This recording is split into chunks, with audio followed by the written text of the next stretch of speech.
What a powerful worship this morning. You know, I have a confession for you this morning. One of my favorite things to do, I'm ashamed to say this really is, one of my favorite things to do is complain.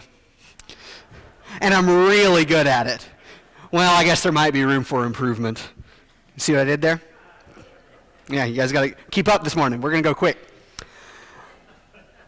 People like complaining. They do. If I haven't learned anything in the 28 years I've had on this planet, it's that people will complain about anything. I've heard people who live in a tropical paradise complain that they never get any snow. I have heard kids who have been taken to Six Flags complain that it is not Disney World. Some of you this morning, maybe you're complaining about your life like that. You're like, oh, I don't do that. Well, you know, I think we do.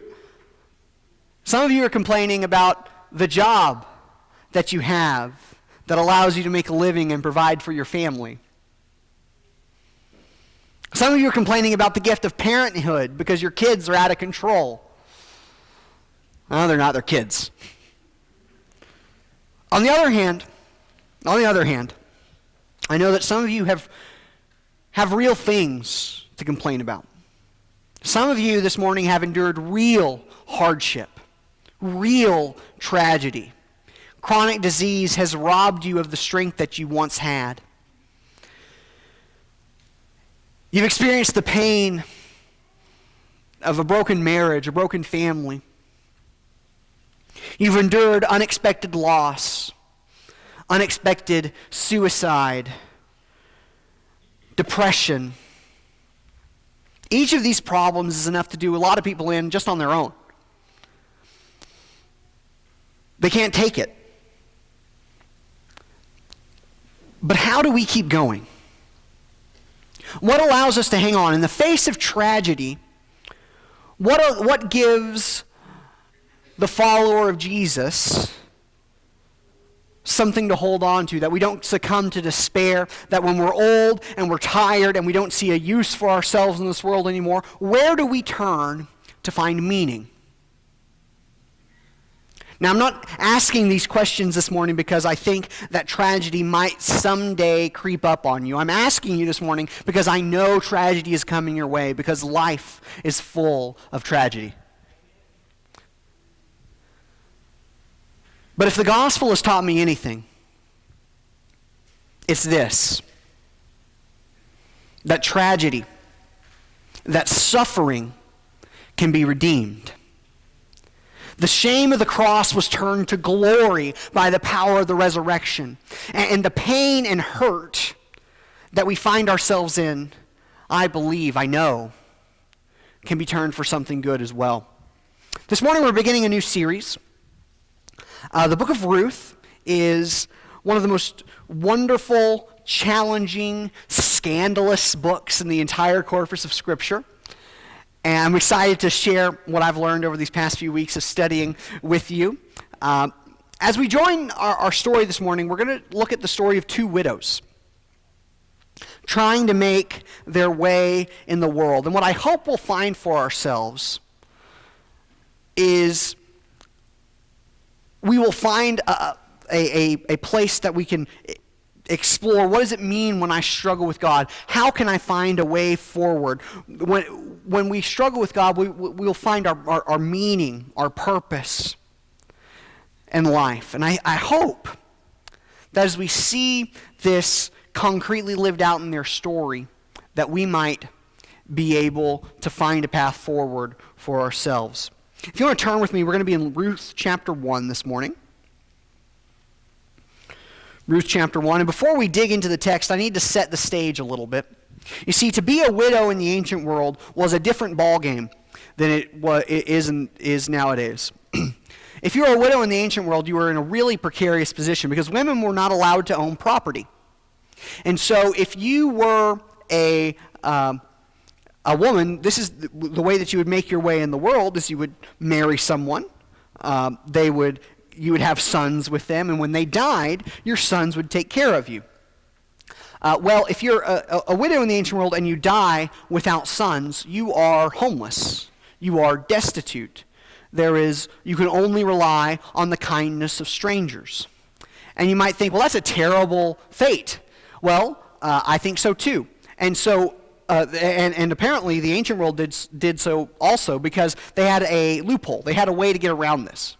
So if you were a widow whose husband died and you didn't have any sons to take care of you, what you could do is you could marry your husband's closest relative. You could marry your husband's brother. Aren't you guys glad we don't do that today, ladies? I saw somebody shiver in the audience. Yeah, we can. They would provide an heir for her. They would provide inheritance. It was a great honor to be able to do that, but it was expensive because you'd be giving up some of your land, you'd be giving up some of your resources, so that this widow could be provided for. And so as we dig into our text, I want you to think about the real tragedy, the real terrible situation that being a widow in the ancient world was. With that in mind, let's read our text. It says, "In the days when the judges ruled, there was a famine in the land. And a man of Bethlehem in Judah went to sojourn in the country of Moab, he and his wife and his 2 sons. The man's name was Elimelech, and the name of his wife Naomi. And the names of his 2 sons were Mahlon and Chilion. They were Ephrathites from Bethlehem in Judah. And they went into the country of Moab and remained there. But Elimelech, the husband of Naomi, died, and she was left with her 2 sons. These took Moabite wives. The name of the one was Orpah, and the name of the other, Ruth. They lived there about 10 years. Then both Mahlon and Chilion died, so that the woman was left without her 2 sons and without her husband." So in an instant, it seems, Orpah, Naomi, and Ruth have their worlds destroyed. Not only are they all mourning their husbands and Naomi her children, but they have nowhere to go, nothing to fall back on.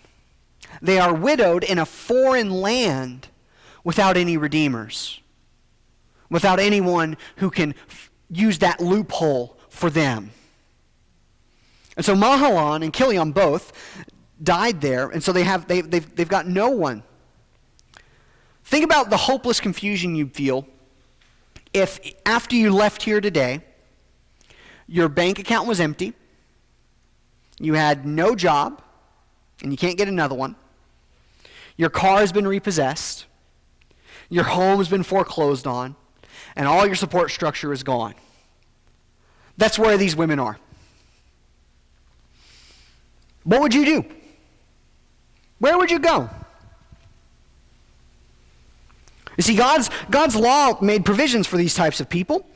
In Leviticus, it demands that the Israelites, they not harvest the corners of their field so that can be left for the poor. And more than that, you can also,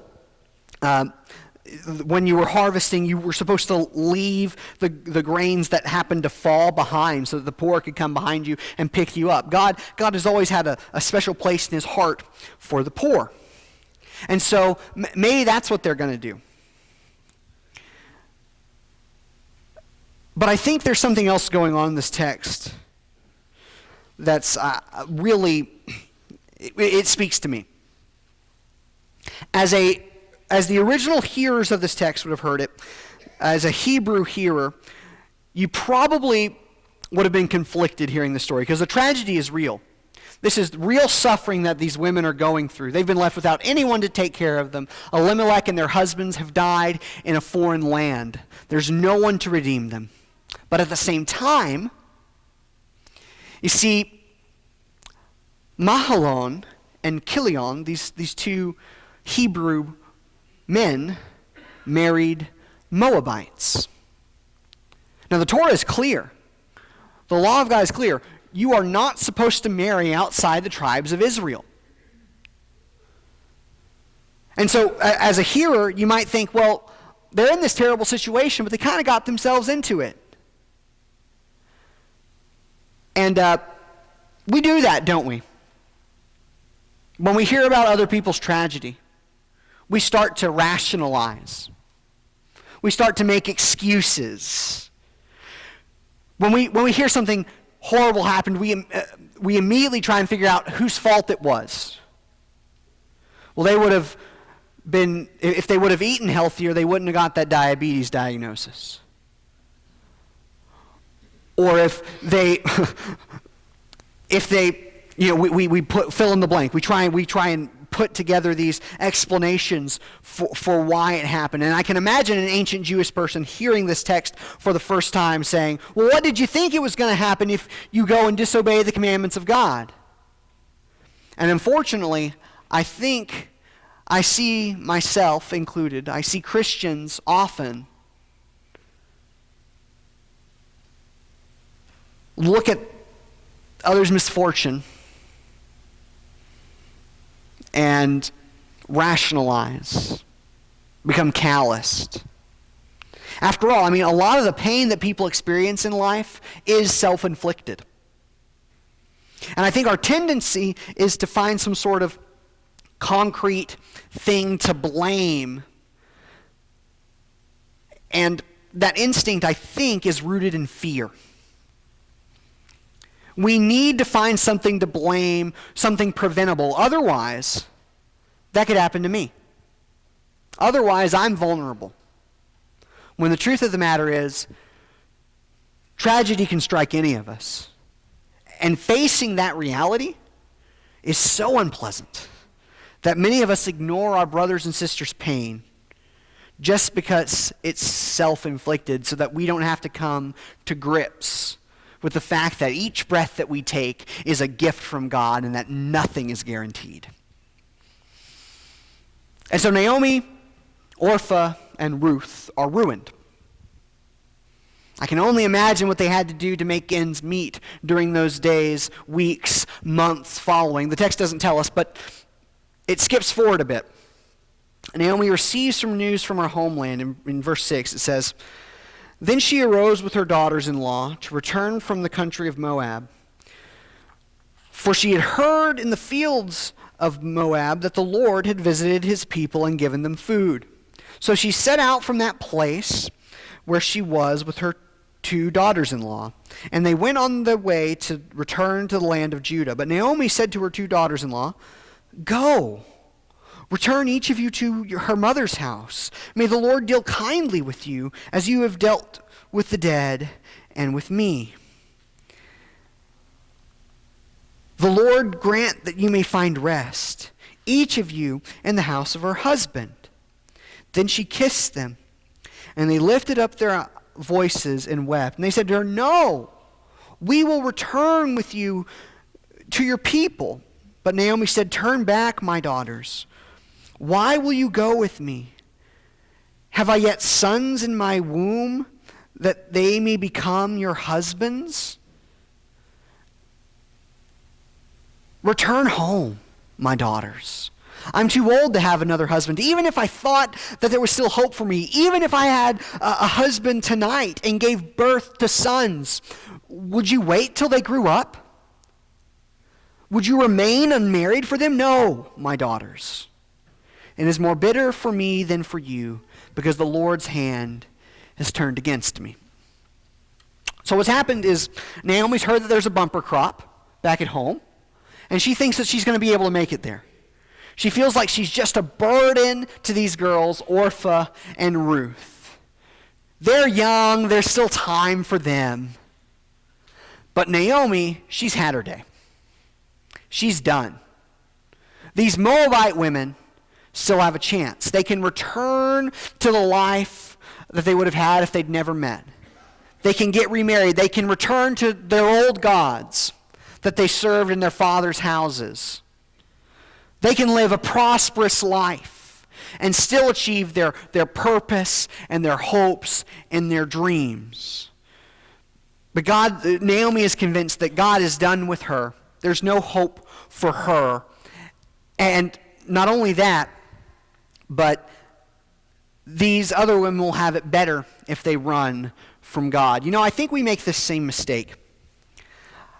I'm sad to say that I see so many parents who are so invested in having their children succeed at the wrong things. Because what she's done is she's made a value judgment. She said, it is more important for you to prosper financially and physically than it is for you to have a relationship with the living God. Go be a pagan. Go get yours. Get while the getting's good. Because the truth of the matter is, Naomi has lost her faith.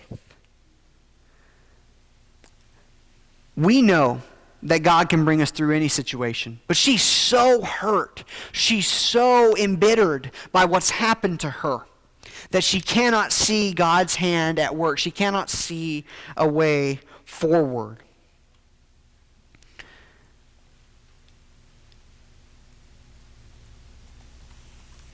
And so the text continues. Verse 14. At this they wept aloud again. Then Orpah kissed her mother-in-law goodbye, but Ruth clung to her. So Orpah's like, I guess, you know what, you're right. It'll be easier for me here in Moab. I'm gonna peace out. I'll see you later. And Ruth, she is not having any of it. Notice, this Moabite woman who, in this story, shouldn't be the voice of godliness and faith and love, is all of that. She clings to her. Orpah says, I don't have to be stuck to this Yahweh worshiper. I can have a life, but Ruth will not give up. Verse 15. Look, said Naomi, your sister-in-law is going back to her people and her gods. Go back with her. You know, I think there are two things that Ruth knows that we need to be reminded of. The first thing is that Ruth realizes that God is worth poverty. Did you hear me? That's not a popular thing to say nowadays. I'm going to say it anyway. God is worth poverty. I'm worried, guys. I've seen the way the world is turning, and we live in a culture that is obsessed with material well-being. One of the things that Ruth is trying to communicate to us is that Yahweh, our God, is worth suffering for. She would rather be homeless with her mother-in-law, following after the faith that she's learned from her husband, than be in riches as a pagan. Naomi's forgotten this. She's an Israelite. She should know better. She says, you're better off a pagan, so be a pagan.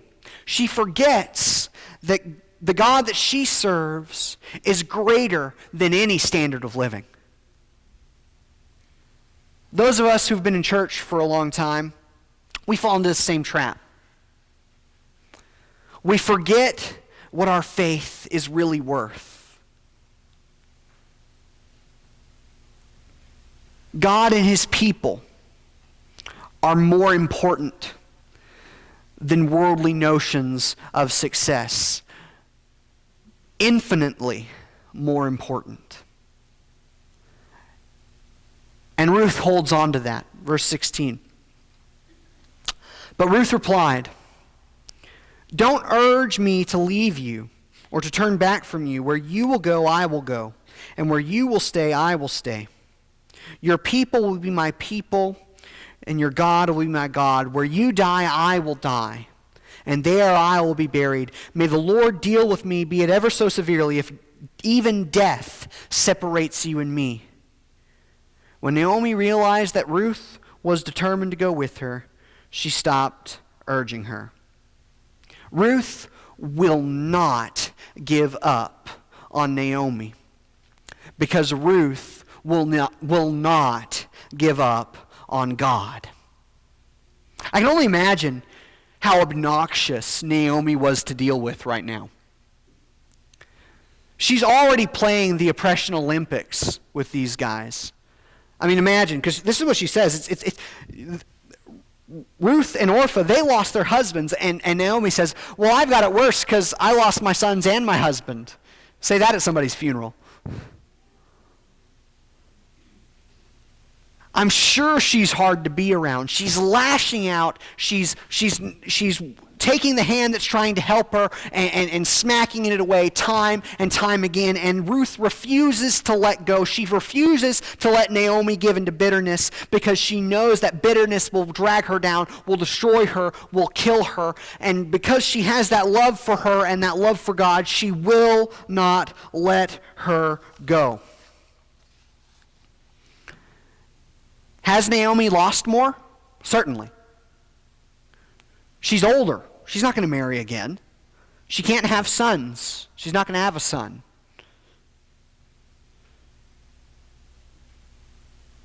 But the problem is her immense grief and her loss in response to that terrible experience. She has made herself the center of her universe.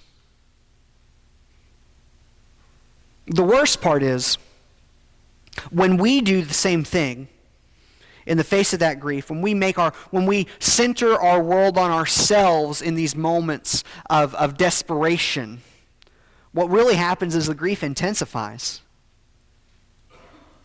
We can't get outside of ourselves and move forward. Here, Ruth serves as a lifeline to a woman who is drowning in grief and hate.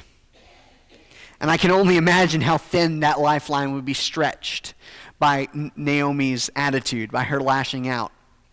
But they continue, verse 19. So the two women went on until they came to Bethlehem. When they arrived in Bethlehem, the whole town was stirred because of them.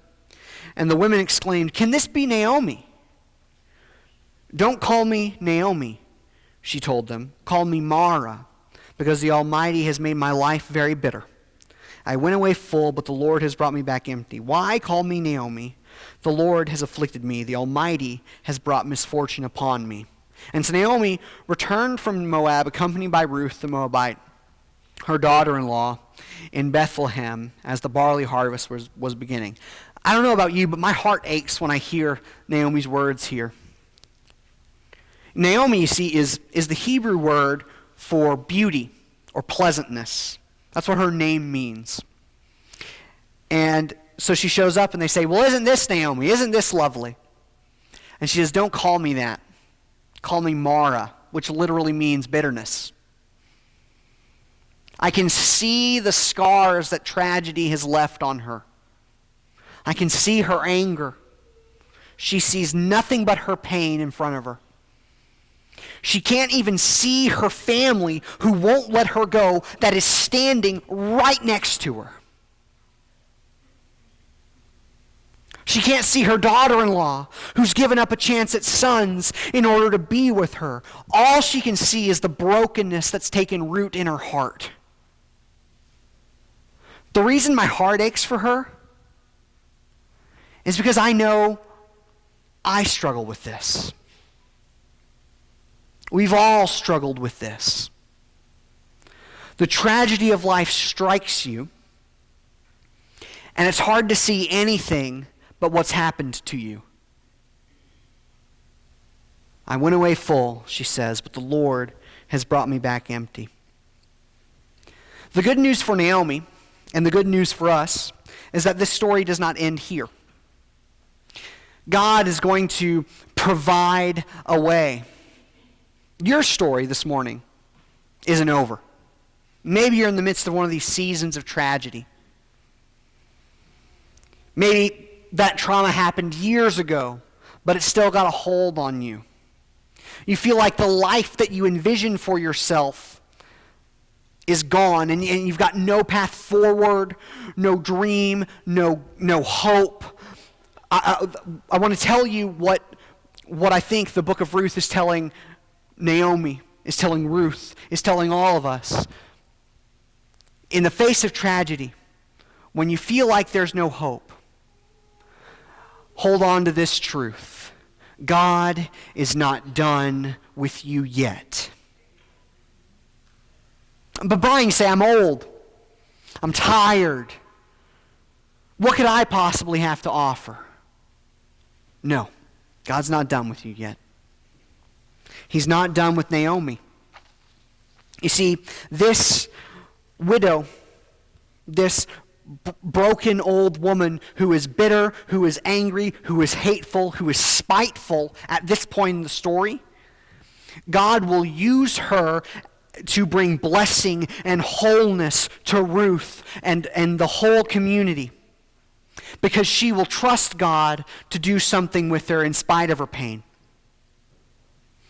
It's the same trust that Jesus put in God when he went to the cross, that he would not go to the cross in vain, but that his suffering would be redeemed, that something good will come out of it. She has that same faith. And this broken old woman who thought there was nothing left for her to do plays an instrumental role in each one of our lives. Because it is through her that Ruth finds her husband. And you know who is in the lineage of Ruth? Our Savior, the Lord Jesus Christ. If this woman had given in to her bitterness and stayed at the bottom of the valley of tragedy, then we would have no hope. Imagine what will happen if we take the same attitude. When we're struck with tragedy, we hold fast to the idea that God is not done with us yet. He will use us and move us and do something greater than we could possibly imagine. Maybe you're Ruth this morning. Maybe you're desperately reaching out to somebody who is broken and hurt. And maybe like Naomi, they're pushing you away. They're self-destructing. They're lashing out. God has news for you too. It's not just that God isn't done with you. The people who feel like God is done with them, the people who are lashing out, who are broken and they are in need of help, He's got a word for you Ruths in the audience this morning. They're worth it. They're worth the effort. We don't give up on God's people. Addiction, grief, disease, depression, mental illness, none of those are so big that God can't bring them through. And you don't get to give up on them, because God certainly doesn't. Ruth embodies this truth that we see in the gospel, that while we were still sinners, Christ died for the ungodly. When we were sinking in the mire and so blind that we would swat the hand that offered help to us, Christ entered into our brokenness, joined us, and transformed our mourning into dancing. And so as we follow Ruth and Naomi's story, I want you to take away these truths. God's not done with you. And the people who think that they're down and out, they're worth it, because God's not done with them either. Maybe this morning you need to put yourself on that path. You need to commit your life to Christ. If you need to do that this morning, the water's ready. There's no better time to see what God will do with you. Maybe you did that a long time ago, but the tragedy of this world has beaten you down and you need prayers. If you need that, this is the time for that as well. Maybe you have exciting news to share. This is the family of God. We like to share in each other's joys. If you have any need, now's the time. The Spirit and the bride say, come. Let the one who hears say, come. Let come the one who wants to drink of the free gift of the water of life. If you have any need, would you come as we stand and as we sing?